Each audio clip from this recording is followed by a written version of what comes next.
একটা সময় এমন ছিল পশ্চিমবঙ্গের বহু পরিবারের কাছে সরকারি চাকরি মানেই ছিল নিরাপদ ভবিষ্যৎ। কিন্তু আজ একজন ছাত্র মাধ্যমিকের পর উচ্চ মাধ্যমিক পাশ করছে, তারপর কলেজ, তারপর গ্রাজুয়েট, তারপর শুরু হচ্ছে চাকরির প্রস্তুতি। 1 বছর, 2 বছর, 3 বছর কেউ ডাব্লিউবিপির জন্য প্রস্তুতি নিচ্ছে, কেউ কেপি, আবার কেউ এসএসসি জিডি বা কেউ এসএসসি, কেউ রেলওয়ে, আবার শিক্ষক নিয়োগের আশাতেও অনেকে বসে আছে। কিন্তু প্রশ্ন একটাই, চাকরি কোথায়? কেন পশ্চিমবঙ্গের শিক্ষিত যুবকদের মধ্যে এত চাকরির হাহাকার? আজকের ভিডিওতে আমরা এই প্রশ্নগুলির উত্তর খুঁজব। নমস্কার, আমি অমর দেবনাথ। তো শুরু করছি আজকের ভিডিও। পশ্চিমবঙ্গে সরকারি চাকরির প্রতি মানুষের আগ্রহ অত্যন্ত বেশি, কারণ সরকারি চাকরিতে থাকা চাকরির নিরাপত্তা, নির্দিষ্ট বেতন, বিভিন্ন সুযোগ সুবিধা এবং সামাজিক মর্যাদা। কিন্তু সমস্যা হচ্ছে একই পদের জন্য প্রতিযোগিতা করছে হাজার হাজার, কখনো তারও বেশি প্রার্থী। ফলে পরীক্ষায় ভালো করলেও চাকরি পাওয়ার নিশ্চয়তা থাকে না। একজন শিক্ষার্থী হয়তো 80% নাম্বার পেলেন, কিন্তু যদি কাট অফ তার উপরে চলে যায়, তাহলে সেই ভালো ফলও চাকরিতে পরিণত হচ্ছে না। ওয়েস্ট বেঙ্গল পুলিশ এর কনস্টেবল নিয়োগের উদাহরণ দেখলেই বিষয়টি কিছুটা বোঝা যায়। ডাব্লিউপি কনস্টেবল 2024-এর নিয়োগে সংশোধিত হিসাবে মোট 11,749টি পদ ছিল, কিন্তু নিয়োগ মানেই শুধু বিজ্ঞপ্তি প্রকাশ নয়, এরপর থাকে written exam, result, PMT, PT, documents verification, medical, final merit list, অর্থাৎ পুরো প্রক্রিয়াটি শেষ হতে সময় লাগে। 2026 সালে ডাব্লিউপির অফিসিয়াল ওয়েবসাইটে 2024 কনস্টেবল নিয়োগ সংক্রান্ত ফলাফল ও নতুন নোটিশ প্রকাশিত হয়েছে। এভাবে কলকাতা পুলিশ ও কনস্টেবল, লেডি কনস্টেবল 2024 নিয়োগও পরীক্ষার্থীর একাধিক ধাপের মধ্য দিয়ে যেতে হয়েছে। ফলে একজন যুবক যখন 21 থেকে 22 বছর বয়সে চাকরির প্রস্তুতি শুরু করলেন, তখন নিয়োগ প্রক্রিয়ার দীর্ঘসূত্রতার কারণে তার বয়স 25 থেকে 26 বা তার বেশি হয়ে যেতে পারে।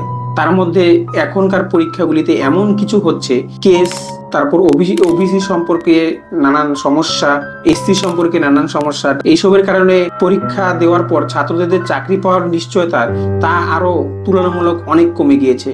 আর সময়টা এত দীর্ঘ সময় হয়ে যাচ্ছে যে ছাত্রদের ধৈর্য হারিয়ে যাচ্ছে।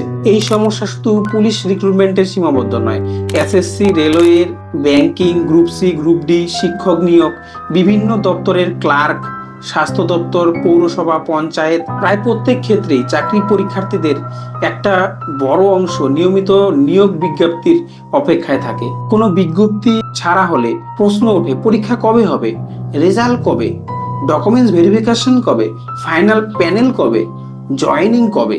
অর্থাৎ পরীক্ষার্থীদের জীবনে কয়েকটি বছর চলে যায় শুধু একটি নিয়োগ প্রক্রিয়ার পিছনে ছুটতে ছুটতে। এখন একটা গুরুত্বপূর্ণ বিষয় বুঝতে হবে, সরকার যত সংখ্যক পদে নিয়োগ করে, সেই সংখ্যার কয়েক গুণ বেশি মানুষ যদি চাকরির পরীক্ষায় অংশগ্রহণ করেন, তাহলে প্রতিযোগিতা স্বাভাবিকভাবে ভয়ঙ্কর হবে।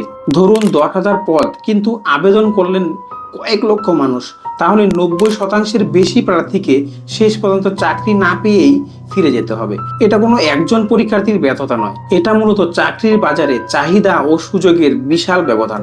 একটি পদ খালি হলো, কিন্তু সেই পদে বিজ্ঞপ্তি বেরোতে সময় লাগলো, বিজ্ঞপ্তির পর পরীক্ষা হতে সময় লাগলো, পরীক্ষার ফল প্রকাশ করতে আরো সময় লাগলো, তারপর আরো কয়েকটি ধাপ। ফলে যে শূন্য পদটি আজ পূরণ হওয়ার কথা ছিল, সেটি পূরণ করতে অনেক সময়, দীর্ঘ সময় লেগে যায়। আর এর প্রভাব পড়ে চাকরি প্রার্থীদের ওপর, কারণ বয়স বাড়ছে, প্রিপারেশনের খরচ বাড়ছে, কোচিং এর খরচ বাড়ছে, পরিবারের চাপ বাড়ছে, আর সবচেয়ে বড় কথা, অনিশ্চয়তা বাড়ছে। এখন প্রশ্ন হলো, সরকারি চাকরির পিছনে এত মানুষ কেন ছুটছে? এখানে সমাজের মানসিকতাও গুরুত্বপূর্ণ। অনেক পরিবার মনে করেন সরকারি চাকরি পেলেই জীবন সেট, ভালো বিয়ে, ভালো গাড়ি, ভালো বাড়ি সবই পাওয়া যাবে। ফলে ছাত্রছাত্রীরা অনেক সময় অন্য ক্যারিয়ার অপশন বিবেচনা না করেই বছরের পর বছর শুধু চাকরির পরীক্ষার পিছনেই ছুটতে শুরু করে। এটাতে সবসময় ভুল সিদ্ধান্ত তা নয়, কিন্তু একজন পরীক্ষার্থীর উচিত নিজের দক্ষতা অনুযায়ী একাধিক ক্যারিয়ার পথ খোলা রাখা। কারণ সরকারি চাকরি একটি অপশন, কিন্তু একমাত্র অপশন নয়। অনেকে বলেন সরকারি চাকরি না হলেও প্রাইভেট জব করব, কিন্তু এখানেও সমস্যা রয়েছে। অনেক প্রাইভেট জবে বেতন তুলনামূলক কম, কাজের সময় বেশি, জব সিকিউরিটি কম, অনেক সময় স্কিলের তুলনায় স্যালারি কম, ফলে সরকারি চাকরির প্রতি আকর্ষণ আরো বেড়ে যায়। তাহলে এর সমাধান কি? প্রথমত, নিয়মিত এবং সময় মতো নিয়োগ প্রক্রিয়া হওয়া প্রয়োজন, যা সম্পূর্ণ সরকারের দায়িত্ব। যেন পরীক্ষার্থীদের এরকম সমস্যার মুখে না পড়তে হয়, তা সরকারের অবশ্যই দেখা উচিত।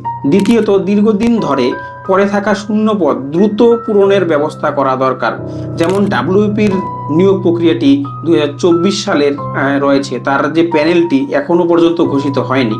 সুতরাং এরকম ভাবে যদি আটকে থাকে তাহলে যে স্টুডেন্ট থাকে তাদের মনোবলও ভেঙে যায়। সুতরাং এই দিকগুলি অবশ্যই নজর রাখা দরকার সরকারের। তৃতীয়ত, রিক্রুটমেন্ট ক্যালেন্ডার আরো নির্ভরযোগ্য হলে পরীক্ষার্থীদের নিজেদের প্রিপারেশন পরিকল্পনা করতে পারেন। অর্থাৎ যে কোনো পরীক্ষা, রাজ্যের যে পরীক্ষাগুলি হয় এর মধ্যে কোনো ক্যালেন্ডার প্রকাশ করা হয় না, কিন্তু অবশ্যই দরকার ক্যালেন্ডার প্রকাশ করা। যেমন এসএসসি জিডির পরীক্ষার ক্ষেত্রে ক্যালেন্ডার ঘোষণা করা হয়, সেরকম ভাবে ক্যালেন্ডার ঘোষণা করা অবশ্যই উচিত রাজ্যের পরীক্ষাগুলির জন্য। চতুর্থ হলো, পরীক্ষা থেকে ফাইনাল অ্যাপয়েন্টমেন্ট অর্থাৎ প্রতিটি ধাপের সময়সীমা যথেষ্ট পরিমাণে কমানো দরকার। আর পরীক্ষার্থীদের বুঝতে হবে, একটি পরীক্ষার ফল দিয়ে নিজের ভবিষ্যৎ নির্ধারণ করা যায় না। ডাব্লিউপির জন্য প্রস্তুতি নিচ্ছেন, শুধু ডাব্লিউপির পরীক্ষা দেবেন এরকম বিষয় নয়। কেপি, তার সঙ্গে এসএসসি, রেলওয়ে, ব্যাংকিং এবং অন্যান্য পরীক্ষার ক্ষেত্রেও চেষ্টা করা উচিত এবং করুন। সঙ্গে নিজের স্কিল ডেভেলপমেন্ট এবং অল্টারনেটিভ অপশনও তৈরি রাখুন। শেষ কথা, পশ্চিমবঙ্গে চাকরির হাহাকার, শুধু চাকরি নেই এই একটি কথার ব্যাখ্যা করা যায় না। এর পিছনে রয়েছে কম সুযোগ, বিপুল প্রতিযোগিতা, নিয়োগ প্রক্রিয়ার দীর্ঘসূত্রায়তা, সরকারি চাকরির প্রতি অতিরিক্ত নির্ভর এবং প্রাইভেট সেক্টর নিয়ে অনিশ্চয়তা। ডাব্লিউপি হোক বা কেপি, এসএসসি হোক বা রেলওয়ে, টিচার রিক্রুটমেন্ট হোক বা অন্যান্য সরকারি চাকরি, লক্ষ লক্ষ তরুণ তরুণী একটি স্থায়ী ভবিষ্যতের জন্যই লড়াই করছেন। তাদের প্রশ্ন খুব সাধারণ, আমরা পড়াশোনা করছি, পরীক্ষা দিচ্ছি, পরিশ্রম করছি, কিন্তু চাকরিটা কবে পাবো?